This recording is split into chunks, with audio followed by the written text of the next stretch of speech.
નમસ્કાર દર્શક મિત્રો, વોઇસ ઓફ વડોદરા ન્યૂઝમાં આપનું હાર્દિક સ્વાગત છે. ગુજરાત રાજ્યમાં સિસ્ટમ સક્રિય થઈ છે. હવામાન વિભાગ વરસાદની આગાહી કરવામાં આવી છે.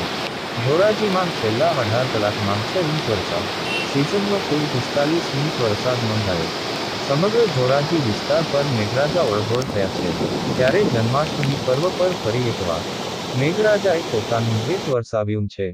નીચાણવાળા વિસ્તારમાં પાણી, જેમાં જેતપુર રોડ, ચકલા ચોક, સોની બજાર, નદી બજાર વરસાદી પાણી ભરાતા વાહન ચાલકો ને હાલાકીનો સામનો ઉઠાવવું પડ્યું છે. ધોરાજી શહેરમાં છેલ્લા 18 કલાકમાં 6 ઇંચ જેવો વરસાદ પડ્યો છે. સિઝનનો કુલ 45 ઇંચ વરસાદ પડી ચૂક્યો છે. શફુરા નદી ઓવરફ્લો થતાં પંચનાથ મહાદેવ મંદિર માર્ગ પાણીમાં ગરકાવ થયો છે. નદી કાંઠાના વિસ્તારમાં રહેતા લોકોને ખાસ સૂચના આપવામાં આવી છે. હજુ પણ સરેરાશ વરસાદ વરસી રહ્યો છે. રિપોર્ટર સકલઈન ગરાણા, ધોરાજી.